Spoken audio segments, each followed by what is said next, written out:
Information from each side of the body goes to the opposite side of the brain, and many functions are performed half on one side, half on the other.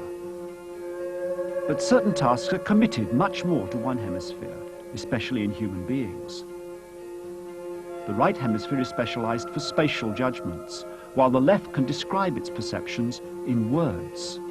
Normally, these two specialized halves work together as one. I know the left hemisphere and right hemisphere now are working independent of each other, but you don't notice it. Now, you just kind of adapt to it. You don't have any feeling, it doesn't feel any different than it did before.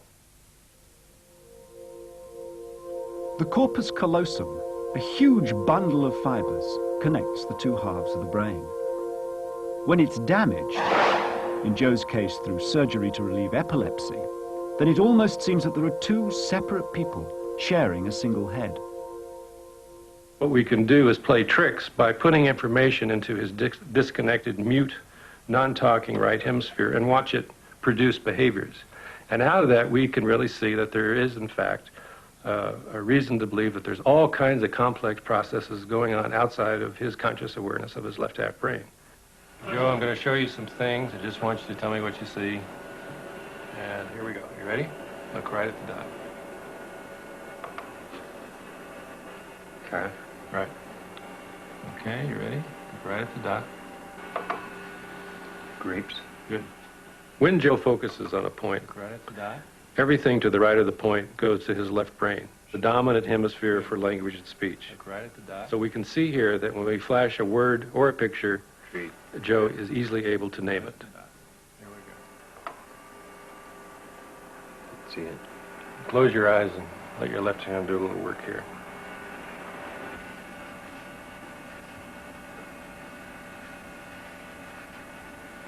Okay, what do you got there? Pan. Okay, very good.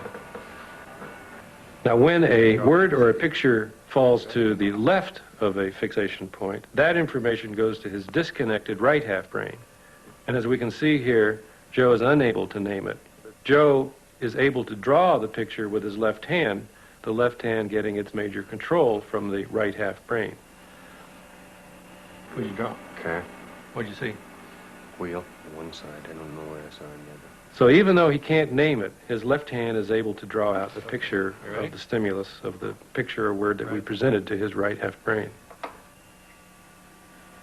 What did you see? Hammer.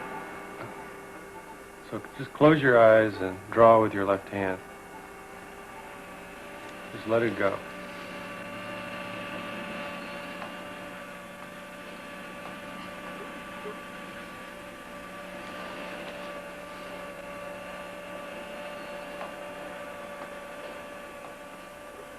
Nice. What's that? Saw. Yeah. What'd you see?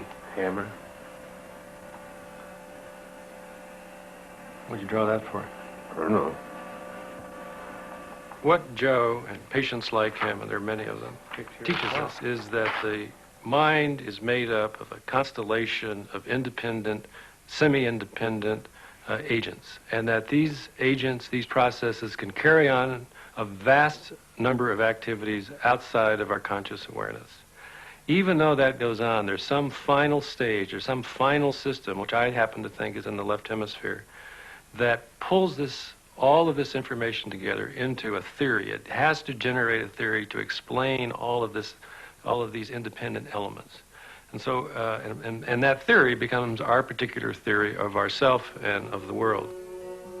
From impulses leaving the eyes to a theory of ourself and the world, we're beginning to learn how the cerebral cortex gives us our understanding. Francis Crick, famous for his contributions to molecular biology, is now fascinated with perception and with the relationship between brain